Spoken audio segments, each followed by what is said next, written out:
نحمده ونصلي ونسلم على رسوله الكريم أما بعد فأعوذ بالله من الشيطان الرجيم بسم الله الرحمن الرحيم وما لنا ألا نتوكل على الله وقد هدانا سبلنا ولنصبرن على ما آذيتمونا وعلى الله فليتوكل المتوكلون يا أيها النبي اتق الله ولا تطع الكافرين والمنافقين إن الله كان عليما حكيما واتبع ما يوحى إليك من ربك إن الله كان بما تعملون خبيرا وتوكل على الله وكفى بالله وكيلا ومن يتوكل على الله فهو حسبه وعلى الله فليتوكل المتوكلون صدق الله العظيم وصدق رسولہ النبی الکریم۔ میں نے آپ حضرات کے سامنے قرآن مجید کی مختلف آیات پڑھی۔ ان سب آیات میں اللہ تعالیٰ اسلام کے جس حکم کا ذکر فرما رہے ہیں وہ ہے توکل۔ توکل کا بالکل سادہ معنی اگر ہم کرنا چاہیں تو اس کا معنی ہے اللہ تعالیٰ کی ذات پر بھروسہ کرنا۔ لیکن جس طرح اسلام کے اور کچھ احکام ہیں جو ایسے ہیں جن کی حقیقت کے بارے میں لوگوں کے اندر بہت زیادہ غلط فہمیاں پائی جاتی ہیں، کچھ احکام ایسے ہیں جن کی حقیقت کے بارے میں افراط اور تفریط پائی جاتی ہے۔ ان میں سے ایک حکم توکل بھی ہے۔ عمومی طور پر توکل کے بارے میں جو افراط و تفریط دو انتہائیں پائی جاتی ہیں وہ یہ ہیں کہ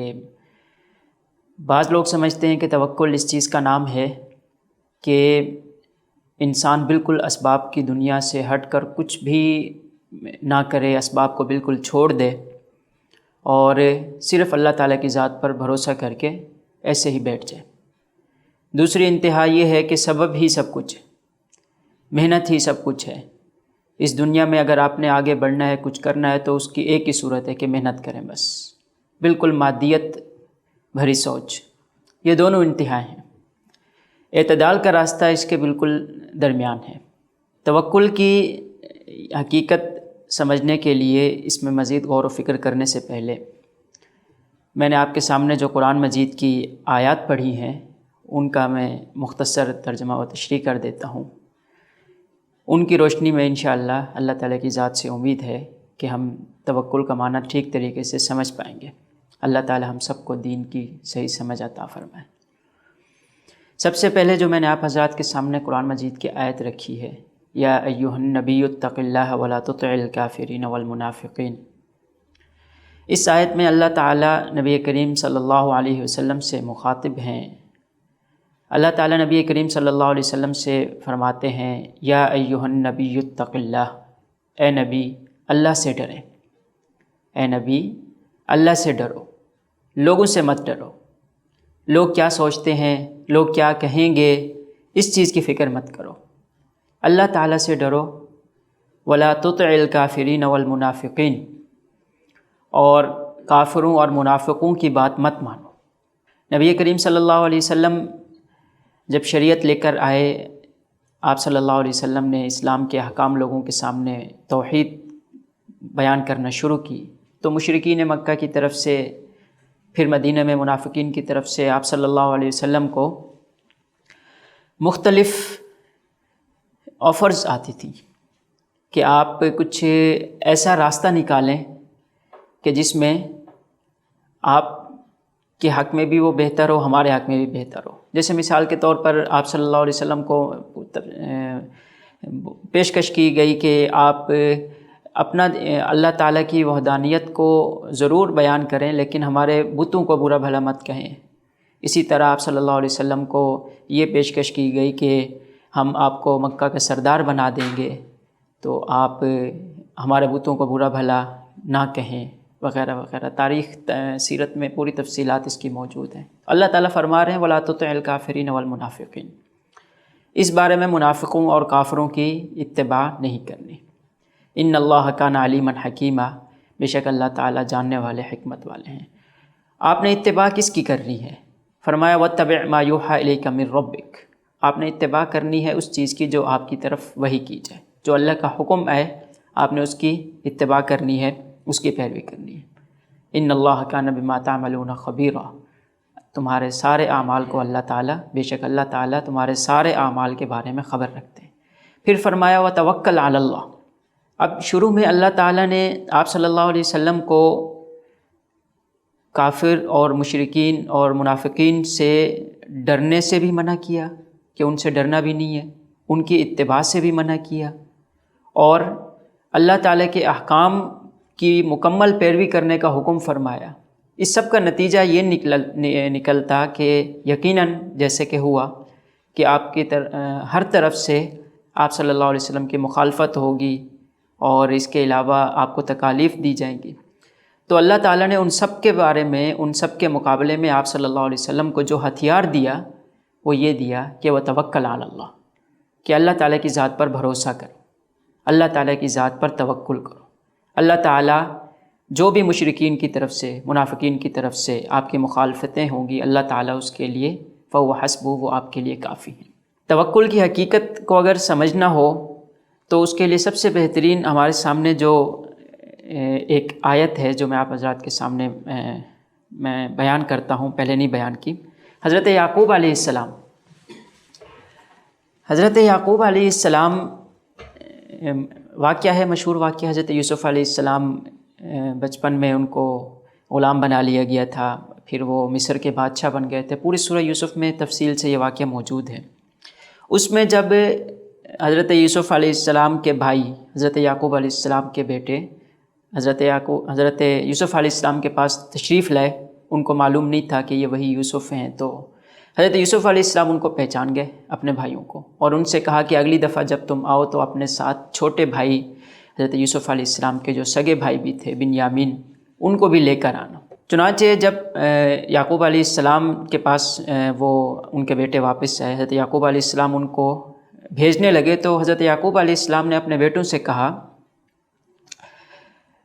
یا بنی لا تدخلوا من باب واحد وادخلوا من ابواب متفرقہ، کہ اے میرے بیٹو، جب تم مصر میں جاؤ، جب تم شہر میں داخل ہو تو ایک ہی دروازے سے ایک ساتھ داخل مت ہونا، مختلف دروازوں سے داخل ہونا۔ مفسرین نے اس کی دو وجوہات لکھی ہیں کہ حضرت یعقوب علیہ السلام نے یہ حکم ان کو کیوں دیا۔ ایک تو یہ کہ 11 بھائی تھے، سارے کڑیل جوان، جب ایک ساتھ مصر میں شہر میں داخل ہوں گے تو یقیناً اس بات کا امکان ہے کہ نظر لگ جائے۔ دوسری بات یہ تھی کہ اگر خدا نخواستہ کوئی حادثہ پیش آ جائے تو ایسا نہ ہو کہ سارے بیٹے ایک ساتھ ہونے کی وجہ سے سب کے سب اس حادثے کا شکار نہ ہو جائیں۔ اس لیے حضرت یعقوب علیہ السلام نے اپنے بیٹوں کو یہ نصیحت فرمائی کہ ایک دروازے سے ایک ساتھ مت داخل ہونا، بلکہ الگ الگ داخل ہونا۔ اور پھر آگے کیا فرمایا؟ لا تدخلوا من باب واحد وادخلوا من ابواب متفرقہ وما اغنی عنکم من اللہ من شیء، کہ اللہ تعالیٰ کے حکم کے مقابلے میں میرے اس تدبیر کا کوئی فائدہ نہیں ہے۔ تدبیر بتا دی کہ تدبیر کرنی ہے، لیکن ساتھ میں پیغمبر تھے نا، تو ایسا تو کر نہیں سکتے تھے کہ تدبیر بتا کر بات ادھوری چھوڑ دیتے۔ فرمایا کہ یہ جو تدبیر میں بتا رہا ہوں، یہ تدبیر کسی کام کی نہیں، اصل جو چیز ہے ان الحکم الا للہ، اصل چیز ہے اللہ کا حکم۔ اللہ کا حکم ہوگا تو میری یہ تدبیر کام آئے گی، اللہ کا حکم نہیں ہوگا تو میری یہ تدبیر کسی کام نہیں آئے گی۔ اس سے واضح ہوتا ہے کہ توکل کسے کہتے ہیں۔ توکل یہ نہیں ہے کہ آپ اسباب کو چھوڑ دیں، توکل یہ ہے کہ آپ اسباب پر بھروسہ نہ کریں۔ توکل یہ ہے کہ آپ کے ہاتھ اپنے کام میں لگے ہوئے ہوں، لیکن آپ کے دل کی نگاہیں اللہ تعالیٰ کی طرف، نتیجہ آپ نے اللہ پر چھوڑ رکھا ہو۔ آپ دوائی کھائیں، آپ بیمار ہیں، اپنا علاج کروائیں، لیکن آپ کے ذہن میں یہ نہ ہو کہ یہ دوا ہی مجھ پر اثر کرے گی، اس دوا نے ہی مجھے شفا دینی ہے۔ شفا دینے والی ذات اللہ تعالیٰ کی ہے، یہ آپ کے ذہن میں ہونا چاہیے، اس کو توکل کہتے ہیں۔ فارسی کا مقولہ ہے کہ دست بکار دل بیار، کہ آپ کے ہاتھ کام میں لگے ہوئے ہوں، محنت کرتے ہوں آپ، لیکن دل بیار، لیکن آپ کا دل اللہ تعالیٰ کی طرف لگا ہوا ہو، یہ توکل ہے۔ حضرت نوح علیہ السلام کا واقعہ اللہ تعالیٰ قرآن مجید میں بیان فرماتے ہیں کہ حضرت نوح علیہ السلام وَاتْلُ عَلَيْهِمْ نَبَأَ نُوحٍ إِذْ قَالَ لِقَوْمِهِ يَا قَوْمِ إِنْ كَانَ كَبُرَ عَلَيْكُمْ مَقَامِي وَتَذْكِيرِي، حضرت نوح علیہ السلام نے 950 سال اللہ تعالیٰ کا پیغام پہنچایا، دین کی دعوت دی، تبلیغ فرمائی، 950 سال۔ اور تفسیر میں لکھا ہے، مفسرین نے لکھا ہے کہ حضرت نوح علیہ السلام کے ہاتھ پر ایمان لانے والے لوگوں کی تعداد کم و بیش 80 تھی۔ 950 سال کی محنت اور ایمان لانے والے لوگوں کی تعداد 80۔ اس سے اس طرف ذہن نہ جائے، کوئی یہ نہ سوچے کہ نعوذ باللہ حضرت نوح علیہ السلام کی محنت بیکار گئی، یا انہوں نے نعوذ باللہ کہ اپنی جو فریضہ نبوت تھا اس کو ادا کرنے میں ان سے کوتاہی ہو گئی۔ کوئی یہ نہ سوچے، اس کے لیے اللہ تعالیٰ نے باقاعدہ قرآن مجید میں حضرت نوح علیہ السلام نے جس طرح لوگوں کو دین کی طرف بلایا، ان کو دعوت دی، اس کو تفصیل کے ساتھ بیان کیا کہ نوح علیہ السلام نے کس طرح دعوت دی تھی۔ وقال نوح ربی انہم عصونی واتبعوا، سورہ نوح میں ثم انی دعوتہم جہارا ثم انی اعلنت لہم واسررت لہم اسرارا، یا اللہ میں نے ان کو سب کے سامنے علی الاعلان بھی کلمہ حق ان کو بتایا، چھپ چھپ کر ایک ایک بندے سے مل کر بھی بتایا، رات بھی بتایا، دن میں بھی بتایا، جس طریقے سے ممکن ہو سکتا تھا اللہ تعالیٰ کی وجود کے دلائل دے کر، اللہ تعالیٰ کے مخلوقات آسمان اور زمین کے یہ بتا کر کہ یہ ساری چیزیں، یعنی جو بھی ممکن ہو سکتا تھا، جو بھی دلیل دی جا سکتی تھی، وہ میں نے ان کے سامنے رکھی، یہ پھر بھی ایمان نہیں لائے۔ حضرت نوح علیہ السلام کی 950 سال کی محنت کے بعد بھی جب لوگ ایمان نہیں لائے، تو آخر میں حضرت نوح علیہ السلام نے اپنی قوم سے کیا فرمایا؟ حضرت نوح علیہ السلام نے جو اپنی قوم سے فرمایا، اللہ تعالیٰ قرآن مجید میں اس کو بیان فرماتے ہیں، وَاتْلُ عَلَيْهِمْ نَبَأَ نُوحٍ، اے نبی لوگوں کے سامنے حضرت نوح علیہ السلام کا واقعہ بیان فرمائیے۔ اذ قال لقومہ، جب انہوں نے اپنی قوم سے فرمایا، یا قومی ان کان کبر علیکم مقامی و تذکیری، اے میری قوم، اگر اللہ تعالیٰ میرا اگر تمہارے سامنے کھڑا ہونا اور اللہ تعالیٰ کا ذکر تمہارے سامنے کرنا تمہیں اگر یہ ناگوار لگتا ہے، تو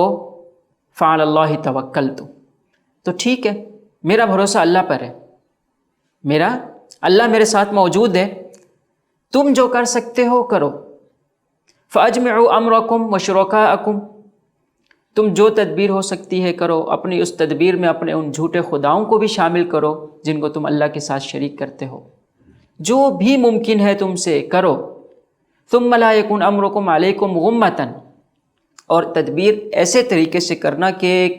کوئی کسر نہ چھوٹ جائے۔ ثم اغضوا الیہ، اور پھر سب مل کر مجھ پر حملہ آور ہو جو مجھ پر پل پڑو۔ ثم اغضوا الیہ ولا تنظرون، مجھے بالکل بھی مہلت نہیں دو، جتنا ممکن ہے جو کر سکتے ہو، میں تم سے نہیں ڈرتا، تم سب کرو، میرا ہتھیار تم لوگوں کے مقابلے میں کیا ہوگا؟ فعلی اللہ توکلت، کہ میرا اللہ پر بھروسہ کرتا ہوں، اس کو توکل کہتے ہیں۔ ہمارے ہاں یہ سمجھا جاتا ہے 2 طرح کی انتہائیں ہیں، ایک یہ کہ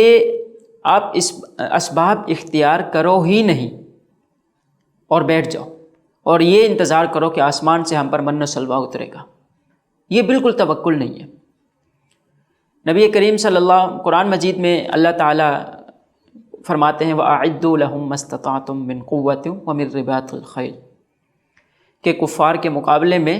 جتنا تم سے ہو سکے جہاد کی تیاری کرو، اعداد، ہتھیار تیار کرو ان سے لڑنے کے لیے۔ اس سے یہ پتہ چلتا ہے اللہ تعالیٰ اگر چاہتے تو اپنے نبی صلی اللہ علیہ وسلم کو بغیر جنگوں کے، بغیر ہتھیاروں کی تیاری کے آپ صلی اللہ علیہ وسلم پر مدد نازل فرماتے اور آپ صلی اللہ علیہ وسلم جیت جاتے اپنی جنگ مشرکین مکہ سے بغیر کسی لڑائی کے، لیکن نہیں، آپ صلی اللہ علیہ وسلم کو اللہ تعالیٰ نے حکم فرمایا کہ اعداد کرو۔ دوسری جگہ اللہ تعالیٰ قرآن مجید میں فرماتے ہیں وَتَزَوَّدُوا فَإِنَّ خَيْرَ الزَّادِ التَّقْوَىٰ، کہ تم زاد راہ لے لیا کرو، جب حج کرنے کے لیے جاؤ تو زاد راہ لے لیا کرو۔ اس آیت کی تفسیر میں حضرت عبداللہ ابن عباس رضی اللہ تعالیٰ عنہ سے روایت ہے کہ وہ فرماتے ہیں کہ اہل یمن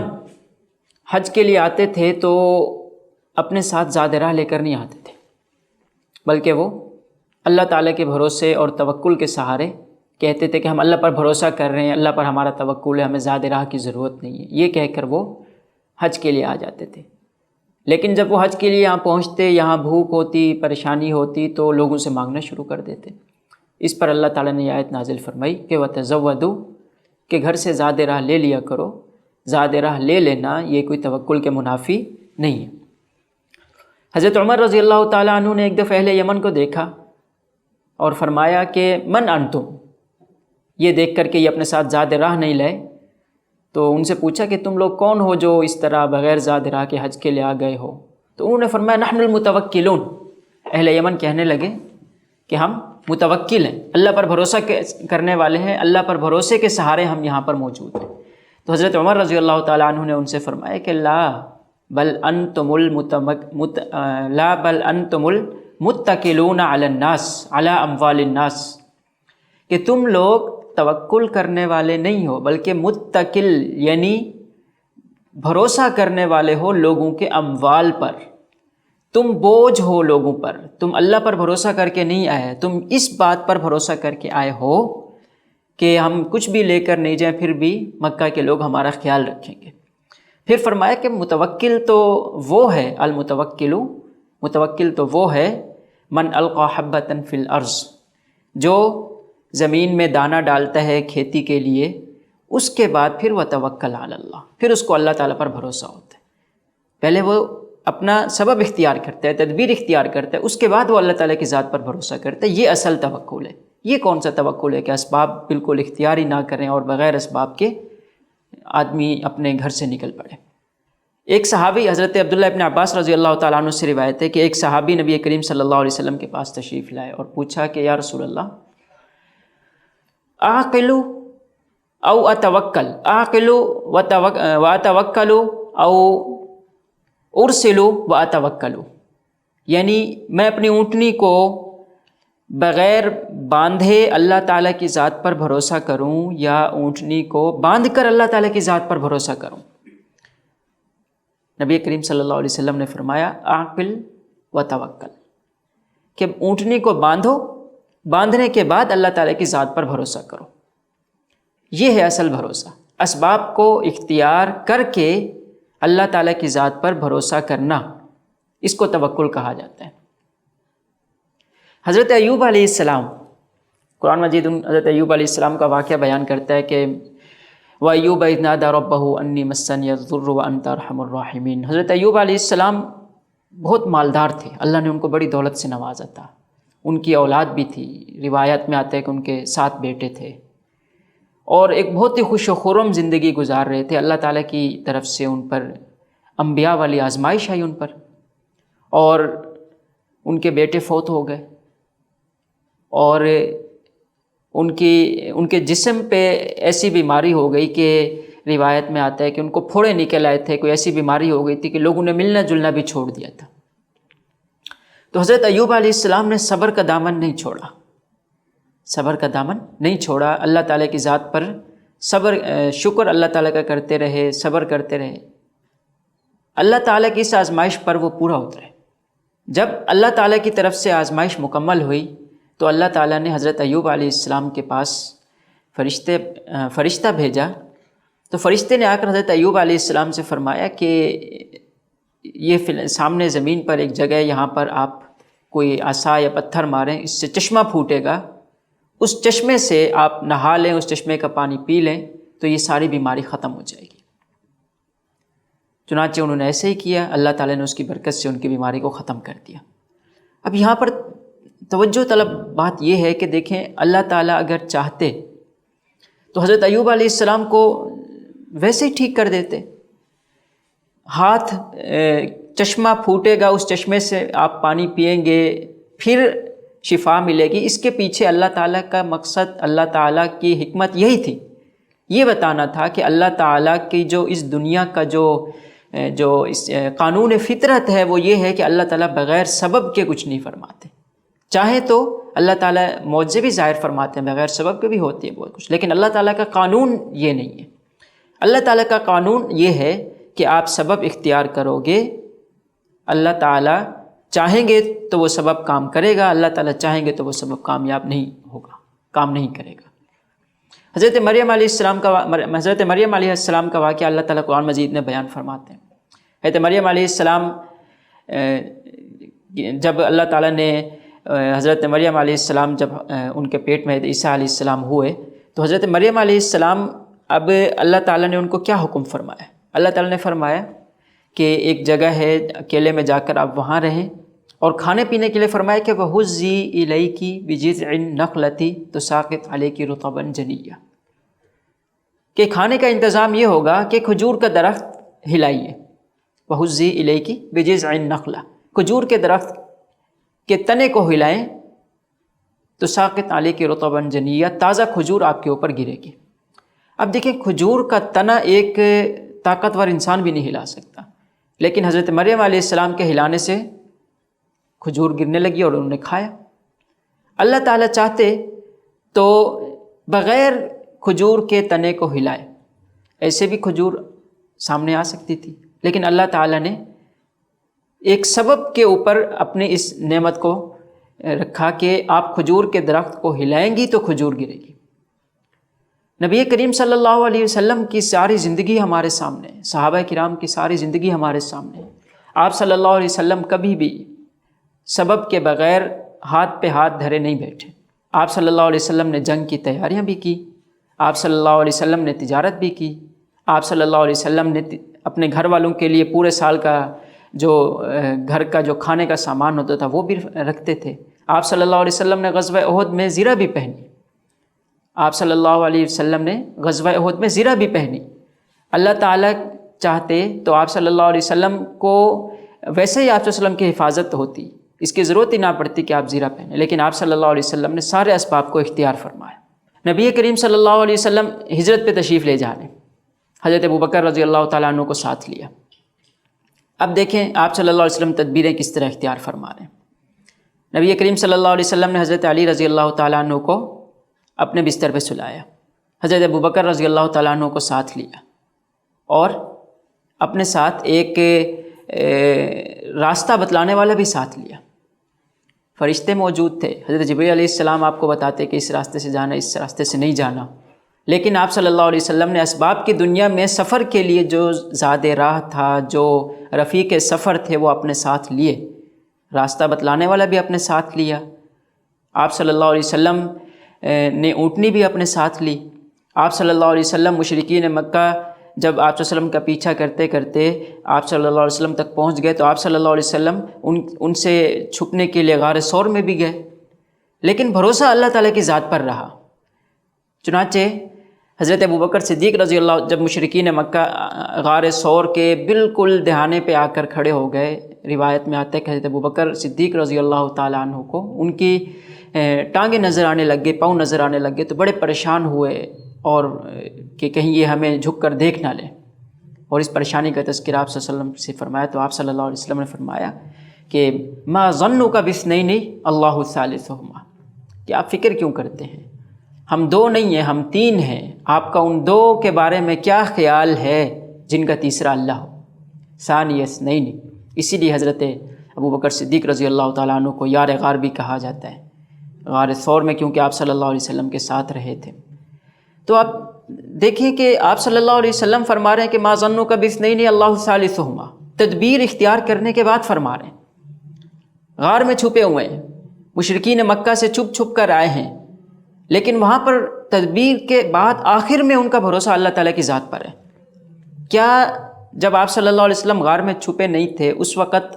اللہ ان کا ثالث نہیں تھا؟ بالکل تھا، لیکن آپ صلی اللہ علیہ وسلم نے پھر بھی تدبیر کو اختیار کیا. صحابہ کرام رضوان اللہ تعالیٰ علیہم اجمعین نے بھی اپنی ساری زندگی تدابیر کو اختیار کیا، جنگوں کے لیے تیاریاں کی. تو تدبیر کو چھوڑ دینا یہ کوئی توکل نہیں ہے.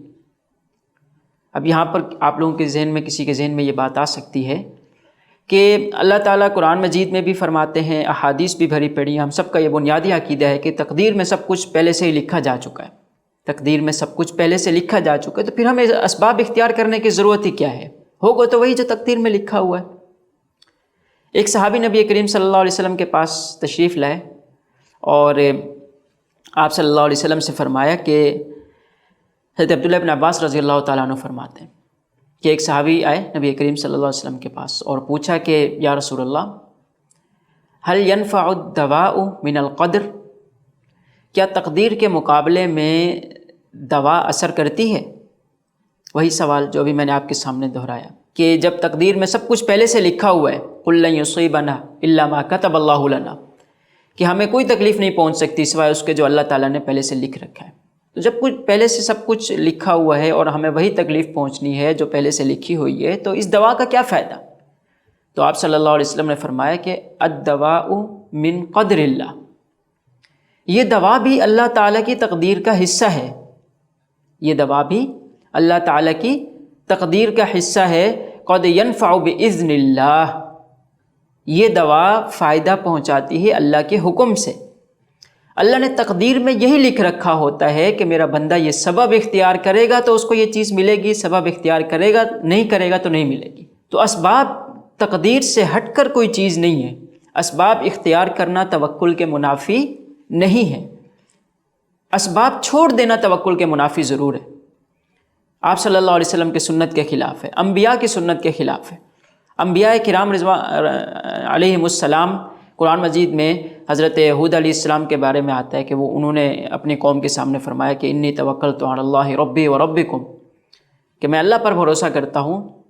جو تمہارا بھی رب ہے میرا بھی رب ہے۔ حضرت نوح علیہ السلام کہہ رہے ہیں، فرما رہے ہیں یا قوم ان کان کبر علیکم مقامی و تذکیری بآیات اللہ فعلی اللہ توکلت۔ صحابہ کرام رضوان اللہ تعالیٰ علیہم اجمعین فرما رہے ہیں فقالوا حسبنا اللہ ونعم الوکیل۔ تو یہ سارے جو حضرات جو صحابہ کرام رضوان اللہ تعالیٰ علیہم اجمعین اور انبیاء کرام توکل فرما رہے ہیں، کہہ رہے ہیں کہ ہم اللہ پر بھروسہ کر رہے ہیں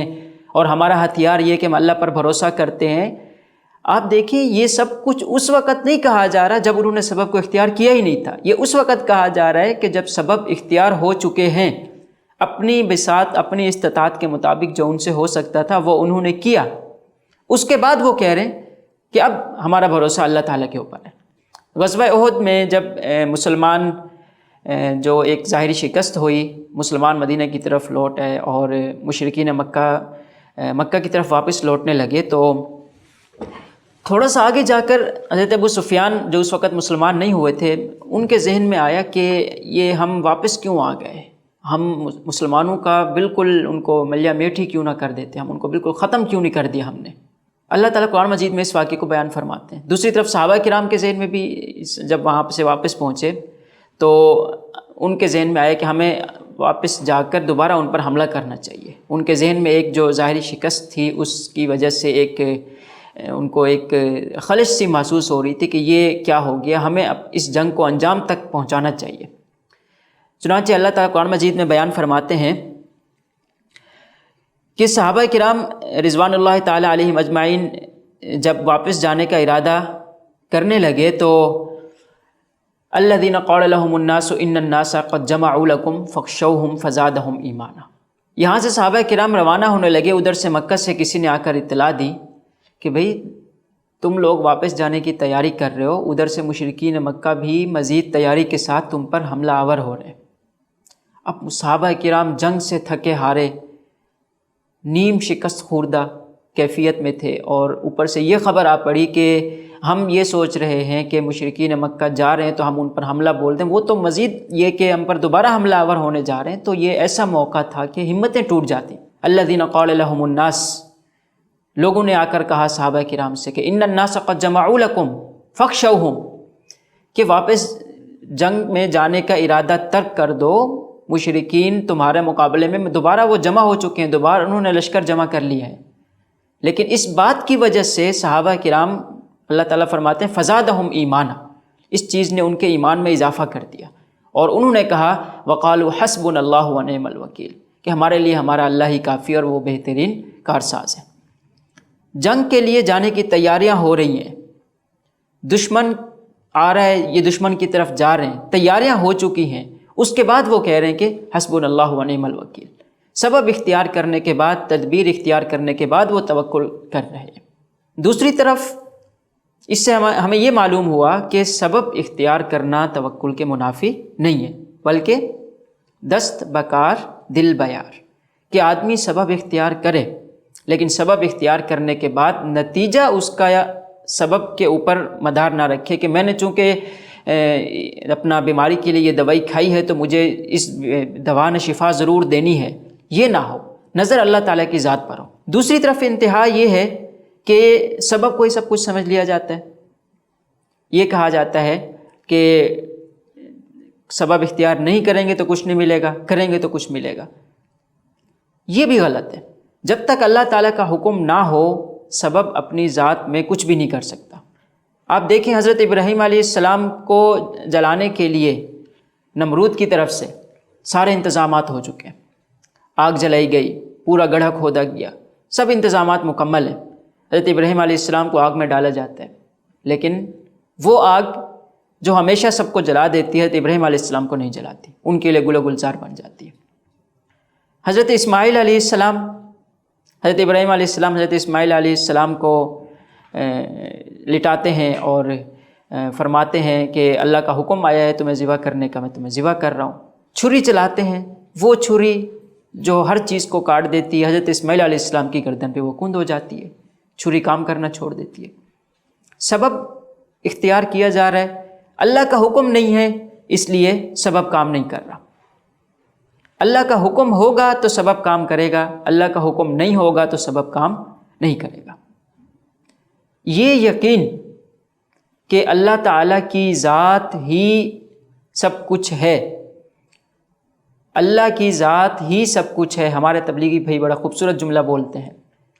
کہ اللہ کی ذات سے ہونے کا یقین، مخلوق سے کچھ بھی نہ ہونے کا یقین ہمارے دلوں میں آ جائے، بس اسی چیز کا نام توکل ہے، کہ کرنے والی ذات اللہ تعالیٰ کی ہے، مخلوق کچھ بھی نہیں کر سکتی، مخلوق سے کوئی فائدہ نہیں پہنچنے والا۔ وَإِن يَمْسَسْكَ اللَّهُ بِضُرٍّ فَلَا كَاشِفَ لَهُ إِلَّا هُوَ۔ اللہ تعالیٰ اگر انسان کو، اگر تمہیں، اللہ تعالیٰ قرآن مجید میں فرماتے ہیں کہ اگر اللہ تعالیٰ تمہیں کوئی تکلیف پہنچانا چاہیں تو فَلَا كَاشِفَ لَهُ إِلَّا هُوَ، تو اللہ تعالیٰ کی ذات کے علاوہ کوئی تمہیں اس تکلیف سے بچانے والا نہیں ہے۔ وَإِن يَمْسَسْكَ بِخَيْرٍ فَلَا رَادَّ لِفَضْلِهِ،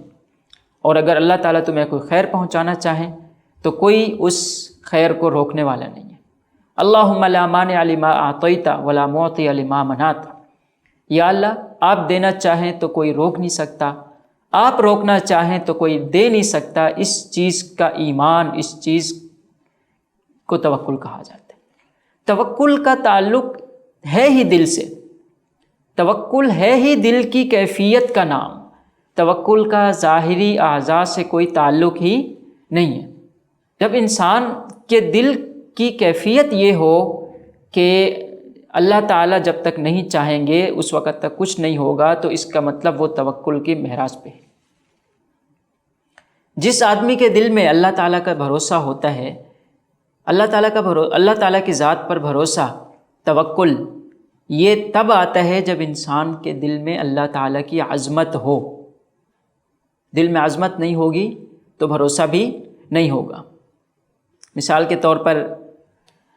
ایک شخص ہے، وہ کسی بینک میں جاتا ہے اور کہتا ہے کہ مجھے مثال کے طور پر 1 کروڑ روپے کا قرضہ چاہیے۔ اب بینک اس سے کہتے ہیں کہ بھئی ہم تمہیں 1 کروڑ روپے کا قرضہ دیں، تمہارے پاس کوئی ضمانت، کوئی گارنٹی ہے کہ تم ہمیں یہ قرضہ واپس کرو گے؟ یا اگر تم واپس نہیں کرو تو کوئی ایسا شخص ہے جو تمہاری ضمانت لے؟ تو اگر وہ شخص کہے کہ ہاں میری ضمانت لینے والا ایک شخص موجود ہے، اور وہ اپنے ساتھ کسی دہاڑی دار مزدور کو لے آئے، کسی غریب شخص کو لے اور کہے کہ مجھے 1 کروڑ روپے کا قرضہ دے دو اور میں قرضہ واپس کر دوں گا، اس بات کی ضمانت یہ شخص دے گا، تو بینک والے کبھی بھی اس کی ضمانت کو قبول نہیں کریں گے۔ وہ کہیں گے کہ یہ شخص کیسے 1 کروڑ روپے واپس کرے گا، یہ خود دہاڑی دار مزدور ہے۔ لیکن اگر آپ اس کی جگہ کسی کروڑ پتی، کسی ارب پتی کو اپنا ضامن بنائیں گے کہ یہ شخص میری طرف سے ضمانت لے رہا ہے کہ میں قرضہ واپس کروں گا، اور اگر میں نہیں کر سکا تو یہ شخص واپس کرے گا، تو فوراً وہ آپ کو قرضہ دے دیں گے۔ کیوں؟ کیونکہ ان کے دل میں اس شخص کی عظمت ہے، کیونکہ وہ سمجھ سکتے ہیں، وہ جانتے ہیں اس چیز کو کہ یہ شخص ہمارا قرضہ دلوا سکتا ہے۔ ایسے ہی اللہ تعالیٰ کی ذات کا جب انسان کے دل میں اللہ تعالیٰ کی ذات کی عظمت نہ ہو تو انسان پھر اللہ تعالیٰ کی ذات پر اس کے بھروسے میں بھی کمی ہوتی ہے۔ اگر انسان کے دل میں یہ خیال ہو، یہ سوچ ہو کہ اللہ تعالیٰ دنیا جہاں کے سارے موجود سارے غائب خزانوں کے مالک ہیں، اللہ تعالیٰ ساری دنیا کو بھی اگر نواز دیں تو اللہ کے خزانوں میں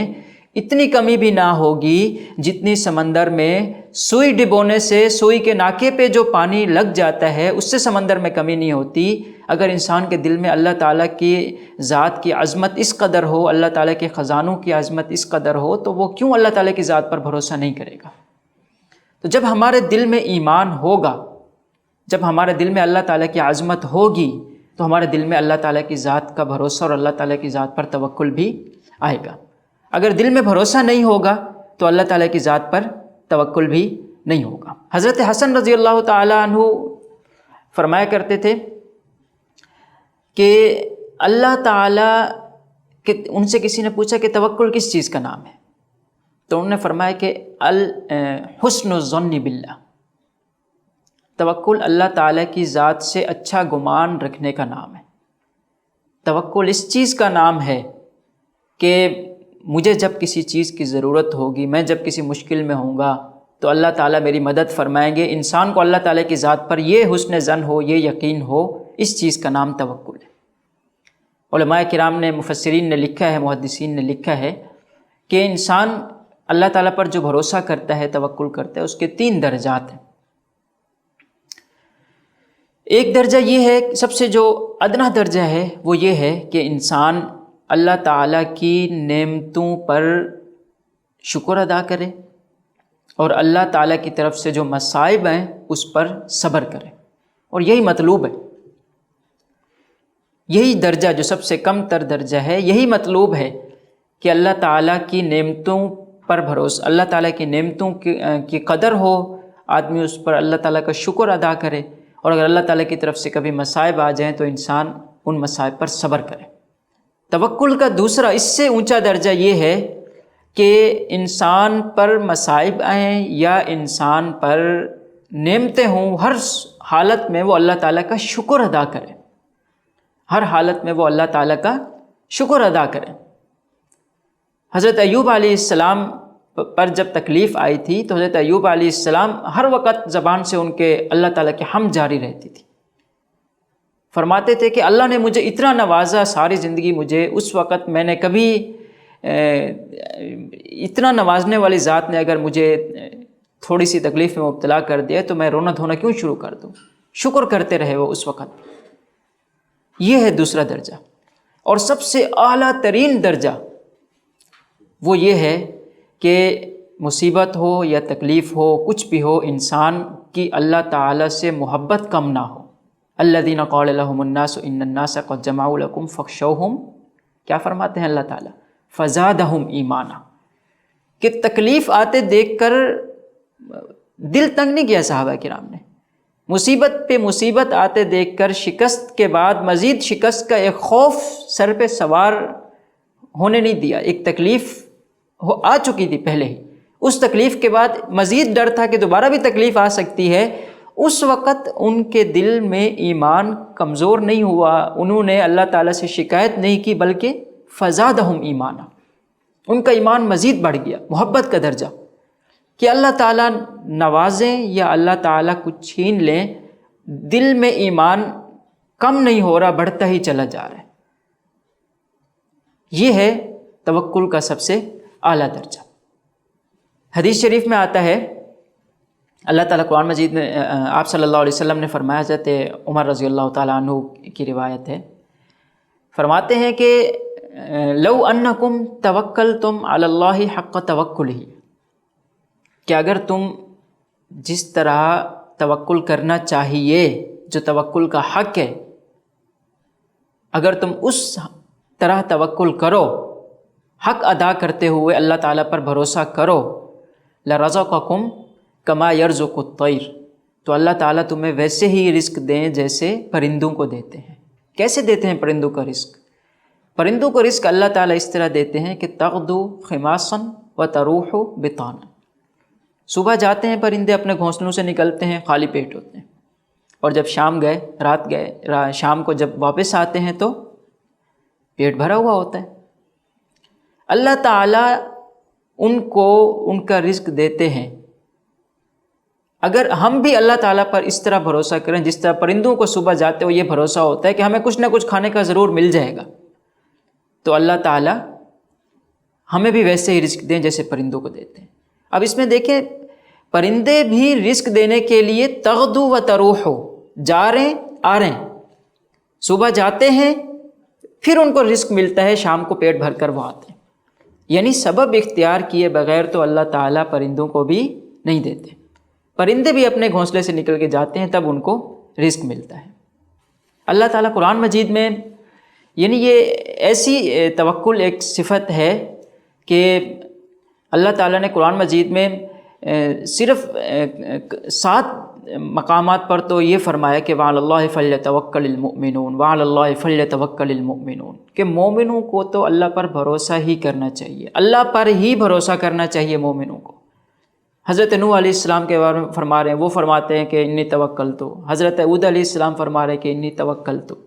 حضرت صحابہ کرام رضوان اللہ تعالیٰ علیہم اجمعین فرما رہے ہیں کہ حسبنا اللہ ونعم الوکیل۔ نبی کریم صلی اللہ علیہ وسلم کی ساری زندگی اللہ تعالیٰ کی ذات پر بھروسہ، اللہ تعالیٰ کی ذات پر توکل کے ساتھ گزری۔ تو اللہ تعالیٰ قرآن مجید میں صحابہ کرام، آپ صلی اللہ علیہ وسلم کی سیرت، ان سب میں اگر ہم دیکھیں تو ہمارے سامنے توکل کی صحیح جو ایک تفسیر ہے وہ سامنے آتی ہے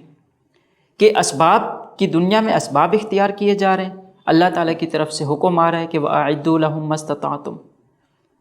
پوری تیاری کرو دشمن کے ساتھ مقابلے کی، وَتَزَوَّدُوا، حج کے لیے نکلو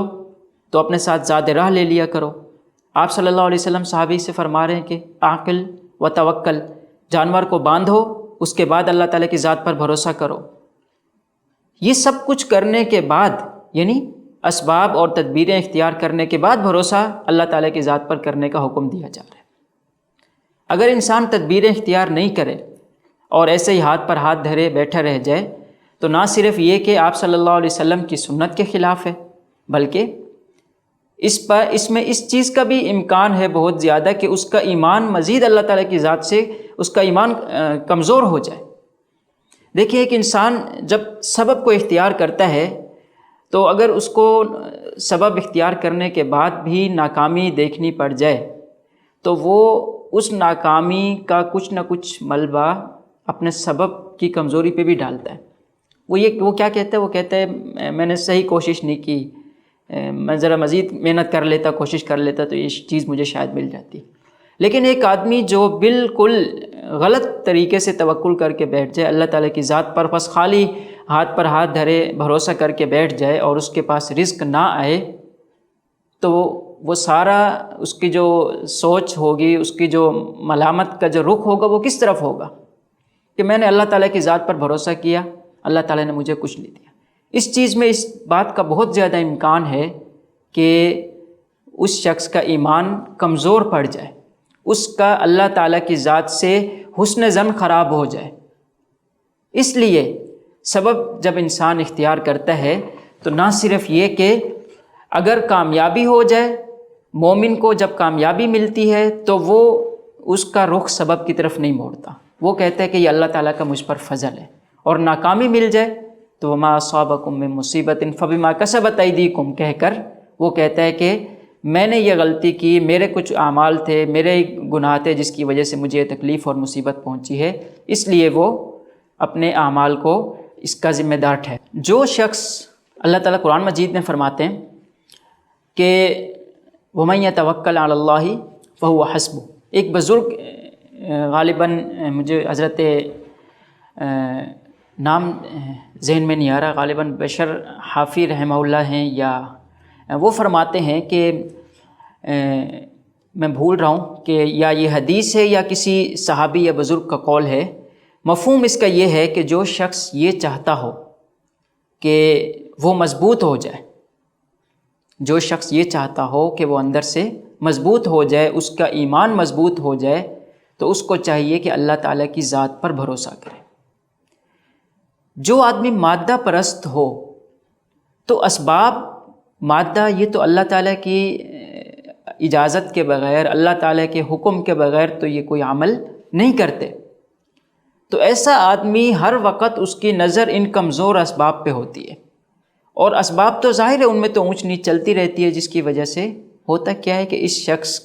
کے اندر بھی ہر وقت ایک زلزلہ، ایک تزلزل سا برپا رہتا ہے، اور وہ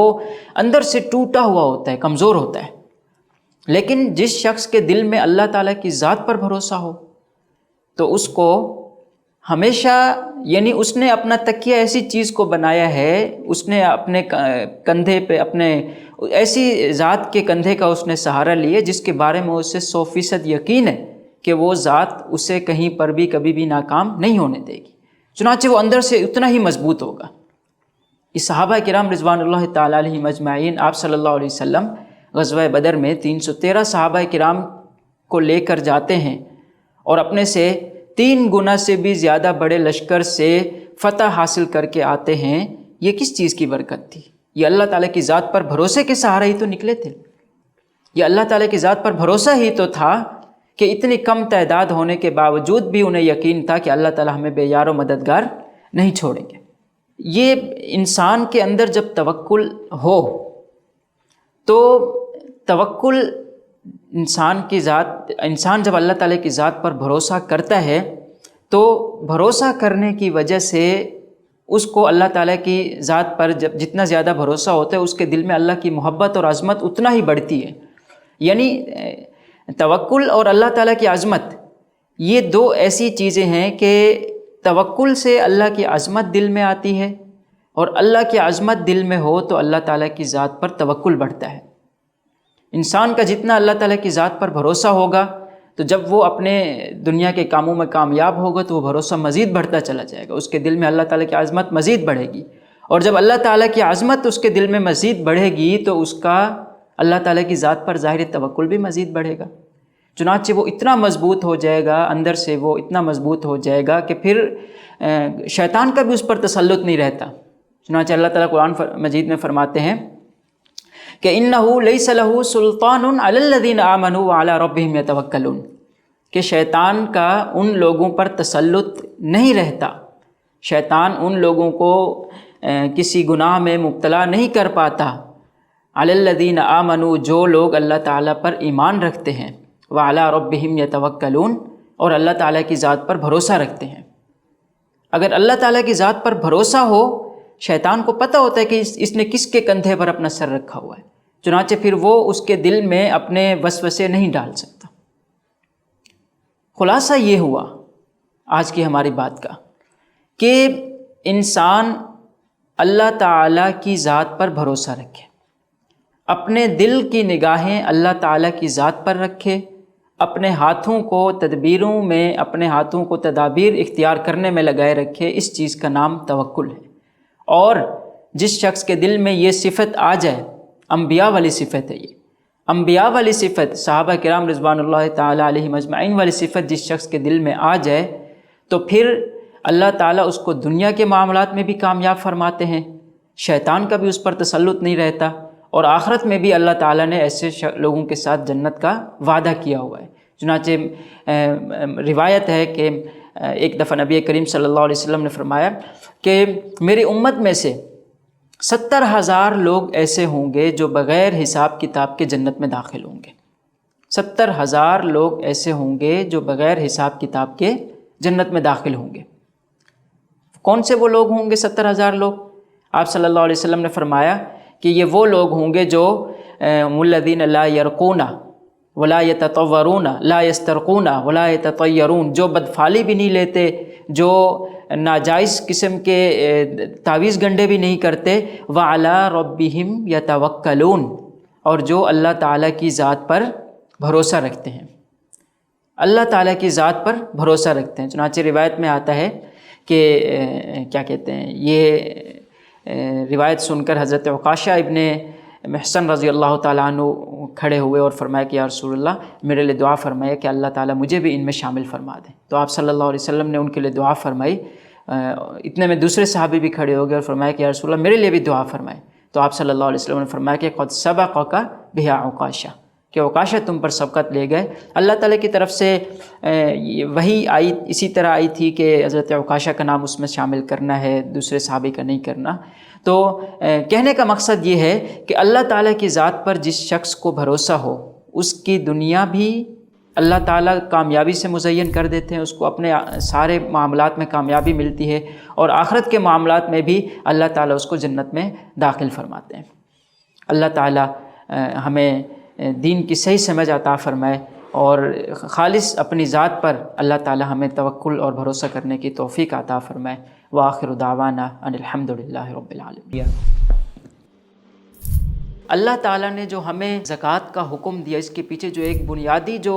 فلسفہ ہے، جو بنیادی بات ہے، جو جس میں معاشرے کا فائدہ ہے، سماج کا فائدہ ہے، وہ یہ ہے کہ اللہ تعالیٰ کہہ رہے ہیں کہ ایسا نہ ہو کہ دولت کچھ خاص لوگوں میں ہی مرتکز ہو کر رہ جائے، بلکہ اس کی نکاسی ہوتی رہے۔ معاشرے میں ایسے لوگ جو کمزور ہیں، جو فقیر ہیں، جو محتاج ہیں، ان کی مدد ہوتی رہے، اور یہ کہ دولت کا یہ تسلسل چلتا رہے۔ اس میں بڑی عجیب حکمت ہے کہ اللہ تعالیٰ نے زکوٰۃ فرض ہی ان چیزوں پر کی ہے جو بڑھتی ہیں۔